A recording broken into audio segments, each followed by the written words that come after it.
জয় শ্রীহরি, শ্রী বিষ্ণু নারায়ণ।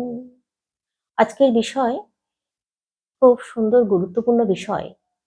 এত পুজো অর্চনা আমরা করি, ঠাকুর দেবতাদের নিত্য পুজো করি, তবু আমরা ভগবানের কৃপা লাভ করতে পারি না।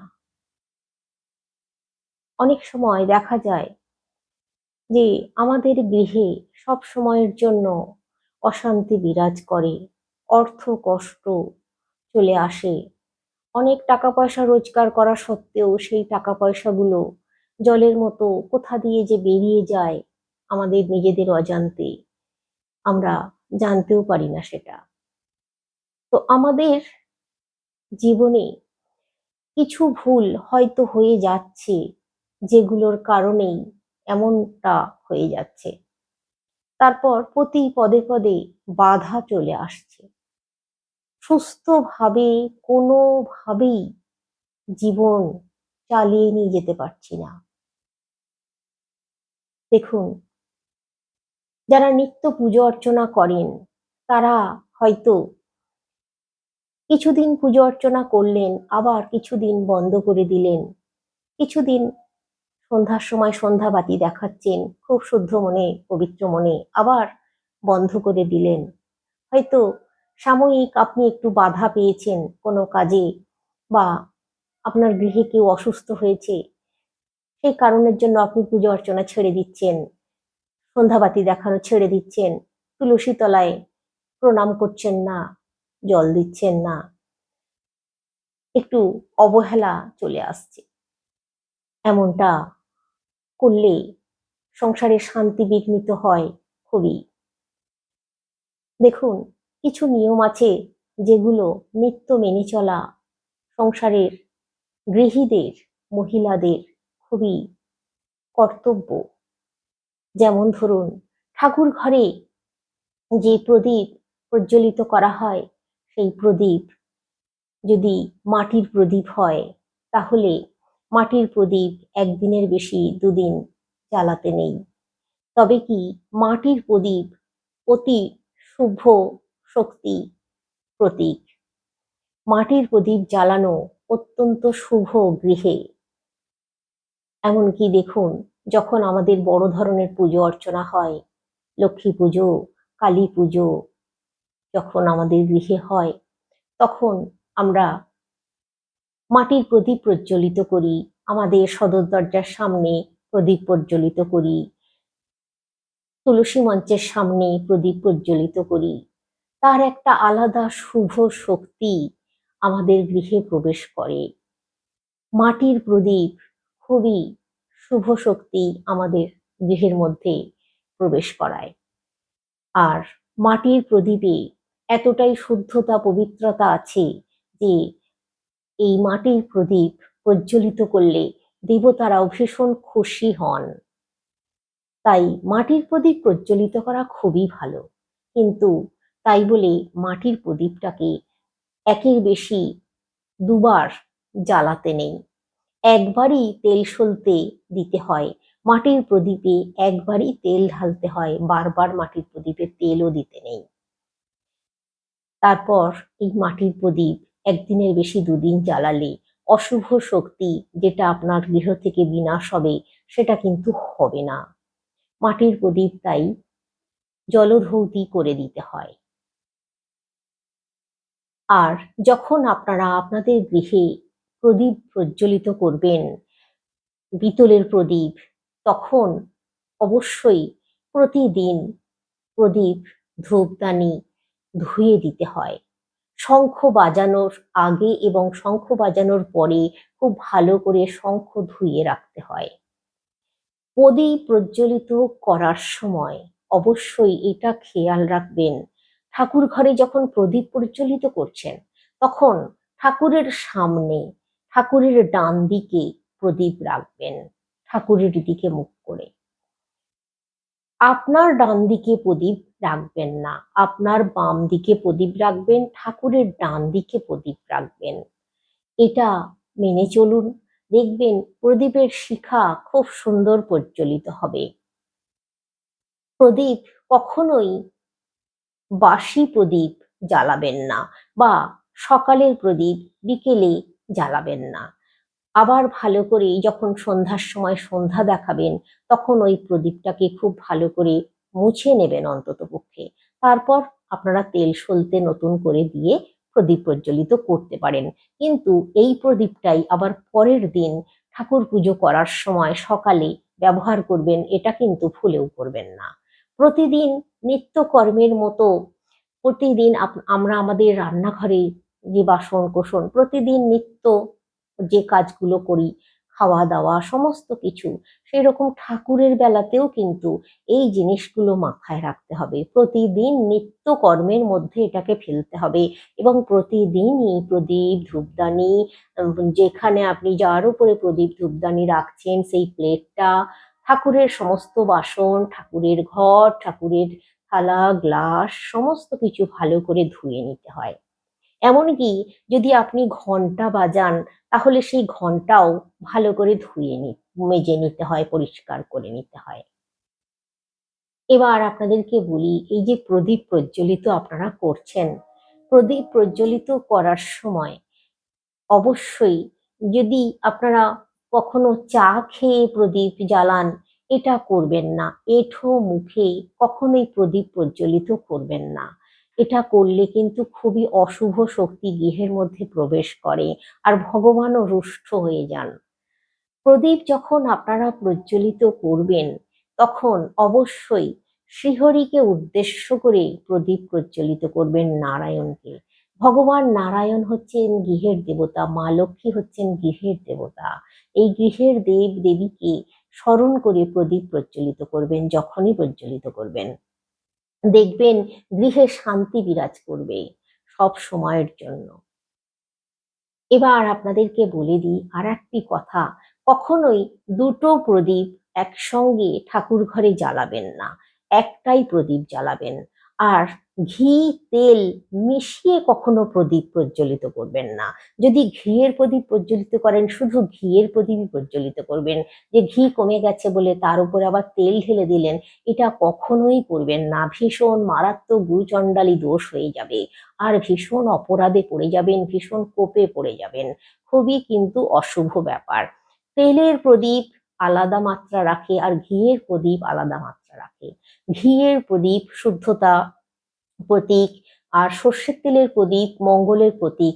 কিন্তু আপনারা কখনোই ভুলেও দুটো জিনিস একসঙ্গে মিশিয়ে প্রদীপের মধ্যে দেবেন না, বা কেউ একটা জিনিস কমে গেল আর একটা জিনিস তার উপরে ঢেলে দিলেন, এটা কখনো করবেন না। প্রদীপ জ্বালানোরও কিন্তু বিশেষ কিছু নিয়ম আছে, সেই নিয়মগুলো ভালো করে মেনে চললে গৃহে দেবতারা সন্তুষ্ট থাকেন, গৃহে সুখ শান্তি বজায় থাকে, তারপর আর্থিক উন্নতিও হয়। গৃহে যিনি কাজকর্ম করছেন, গৃহের স্বামী বা গৃহের ছেলে মেয়ে যারা আছেন, যারা চাকরি বাকরি করছেন, কাজ করছেন, তারাও দেখবেন খুব সুন্দরভাবে তাদের উজ্জ্বল জীবন কাটাতে পারবে। প্রদীপ একটা এমনই জিনিস। এবার আপনাদেরকে বলে দিই ঘন্টার ব্যাপারেও কিছু কথা। অনেকের বাড়িতেই ঘন্টা আছে, কিন্তু ঘন্টা রাখারও একটা নিয়ম আছে, সেই দিকেই ঘন্টা রাখতে হয়। কখনো ভুলেও ঘন্টা সরাসরি মেঝের ওপরে বা তাকের ওপরে কাঠের ওপরে রেখে দিতে নেই। ঘন্টা সবসময় একটা পাত্রের ওপরে, পিতলের পাত্রের ওপরে ঘন্টা রাখতে হয়। আর গরুর খোদাই করা ঘন্টা বাড়িতে রাখতে হয়, এটা খুব শুভ মানা হয়। যখন আপনারা ঘন্টা রাখবেন, ওই যে গরুর খোদাই করা আছে ঘন্টার এরকম হ্যান্ডেলে যেটা ধরে নাড়ানো হয়, ওই মুখটা ঠাকুরের দিকে রাখতে হবে, কখনো আপনার দিকে রাখবেন না। আর ঘন্টাকে কখনো দক্ষিণ দিকে রাখবেন না, ঘন্টা সবসময় উত্তর দিকে বা পূর্ব দিকে রাখতে হয়, এটা মেনে চলতে হয়। ঘন্টা ওই যে বললাম একটা প্লেটের ওপরে অবশ্যই রাখবেন, সরাসরি কখনো কোনোদিনও মেঝের ওপরে দিয়ে দেবেন না। এবার বলি ঘন্টা বাজানোরও কিন্তু একটা নিয়ম আছে। আর ওই যে আগেই বলেছি, ঘন্টা বাজানোর পর ওই যে একবার ঘন্টা বাজানো হয়ে গেল পুজোর সময়, তারপর কিন্তু ঘন্টাকে ভালো করে মেজে ধুয়ে আবার শুকনো করে পরিষ্কার করে মুছে তুলে রাখতে হয়। এতেই কিন্তু শুভ শক্তি আমাদের গৃহে আসে, না হলে আমাদের গৃহে অনেক রকমের সমস্যা দেখা দেয়। দেখুন, ঠাকুর ঘরের শুদ্ধতা খুবই মেনে চলা দরকার। এগুলো কিছুই না, নিত্য কর্মের মতো এটাও একটা কাজ মনে করে, দায়িত্বের কাজ মনে করে এটাকে করা উচিত।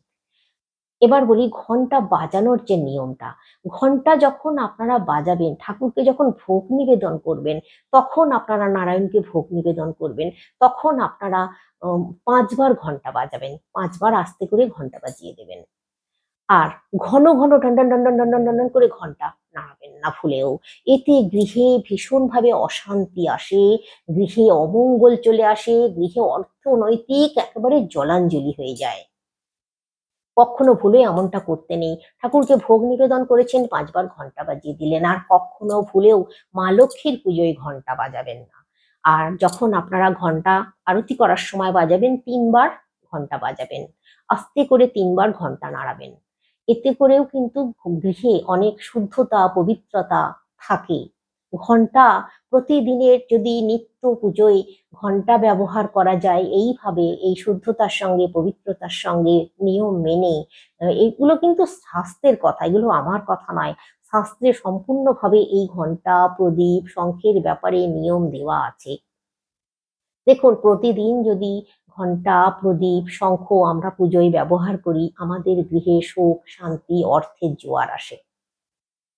এবার দেখুন, এই যে ঘন্টাটা ব্যবহার করছেন, ঘন্টাটা ব্যবহার যখন করবেন, ঘন্টা কখনো আপনার মেঝেতে নিচে নিচে রেখে দেবেন না।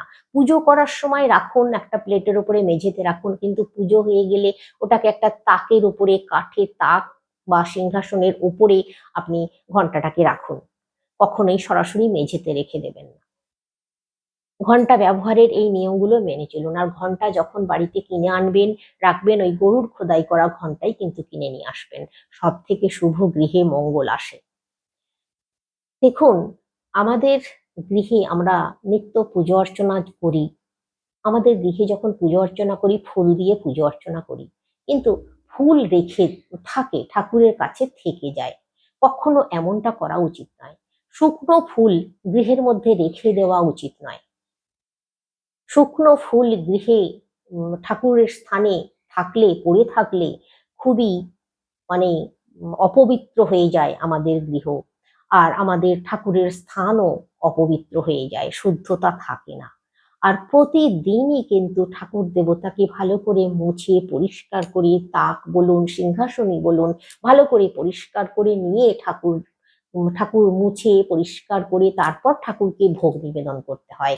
প্রসাদ দিচ্ছেন, জল বাতাসাই দেন আর যাই দেন, তারপর নিবেদন করতে হয়। প্রতিদিন কিন্তু এই নিত্যকর্ম করতে হয়। আর যেটা দিয়ে মোছামুছি করেন, একই মোছা দিয়ে প্রতিদিন মুছবেন না। আপনারা যখন খাবার খান, টেবিলেই বলুন মেঝেতেই বলুন, একই মোছায় কি করেন, মোছাটা তো ধুয়ে রাখেন। সেই রকম ঠাকুর মুছবেন বা মেঝেটা মুছবেন, ঠাকুরের তাক মুছবেন, প্রতিদিন ধুয়ে দেবেন। যদি ধুয়ে দেওয়া সম্ভব না হয়, আলাদা একটা করে রাখুন, সেটা দিয়ে করুন। এটা ধুয়ে দিলেন, ওটা নিলেন, এইভাবে করুন।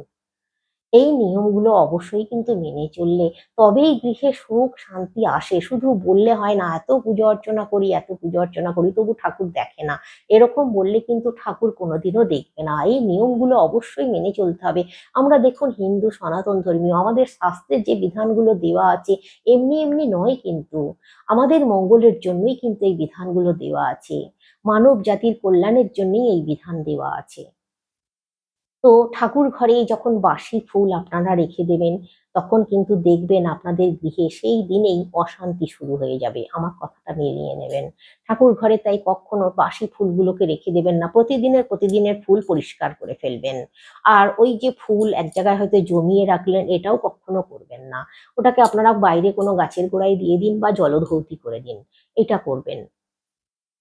আর দেখুন, ঠাকুর দেবতাদের অন্তত সপ্তাহে একদিন ভালো করে নামিয়ে মুছে, ঠাকুরের যেখানে ঠাকুর রাখেন সেই জায়গাটা খুব সুন্দর করে মুছে, সেই সিংহাসনই বলুন তাকই বলুন, খুব ভালো করে পরিপাটি করে মুছে তারপর ঠাকুর তুলুন, পুজো করুন।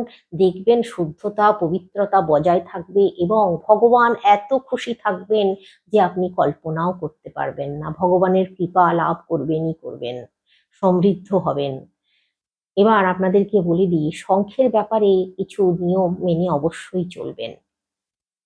শঙ্খ বাজানোর আগে অবশ্যই একটু জল দিয়ে নেবেন, আর শঙ্খ বাজানো হয়ে যাবার পর অবশ্যই জল দিয়ে ভালো করে ধুয়ে তারপর শঙ্খ রাখুন। শঙ্খ যখন বাজাবেন তখন 3 বার ফুঁ দেবেন শঙ্খে, তার বেশি যেন ভুলেও না হয়। শঙ্খ যখন আপনারা রাখছেন সেখানে একটা লাল শালু কাপড় পেতে তার উপরে শঙ্খ রাখুন। শঙ্খের মুখ সবসময় ঠাকুরের দিকে রাখুন। আর জলশঙ্খ যদি রাখেন তাহলে জলশঙ্খের যে সরু দিকটা সেটা ভগবানের দিকে রাখুন। এইভাবে শঙ্খ রাখুন। জলশঙ্খ দানিতে রাখুন, আর একটা নিচে আসন পেতে তার উপরে জলশঙ্খ রাখুন। ভগবান নারায়ণের শঙ্খ, এটাকেও খুব যত্ন করুন।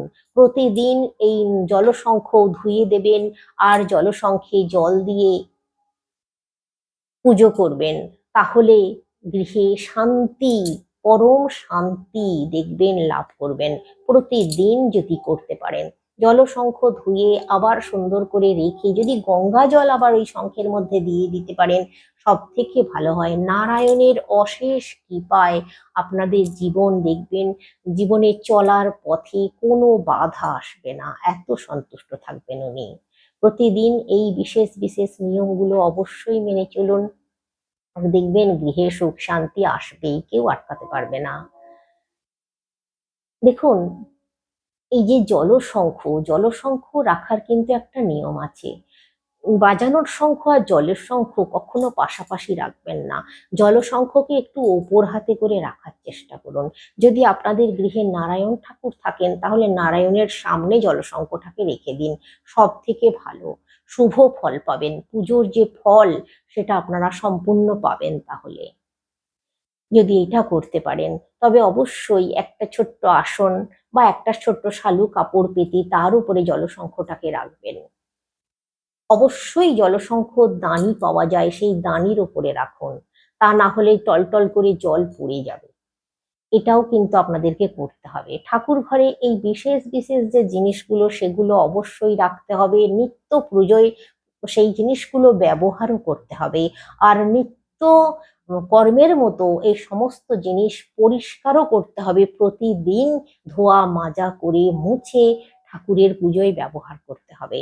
ঠাকুরের ফুল অনেকে বলে ধোয়া যায় না, কিন্তু আমি বলি বাজার থেকে কিনে নিয়ে আসা গাছের ফুল যদি হয় তাহলে ধোবেন না, কিন্তু বাজার থেকে কিনে নিয়ে আসা ফুল অবশ্যই ধুয়ে তারপর গঙ্গা জলের ছিটে দিয়ে নারায়ণের চরণেই বলুন, যে কোনো দেবদেবীর চরণেই বলুন দেবেন। তা না হলে কিন্তু ওই যে ফুল যেখানে সেখানে পড়ে থাকে বাজার হাটে। সেই জন্যই বলছি এটা আপনারা করবেন অবশ্যই।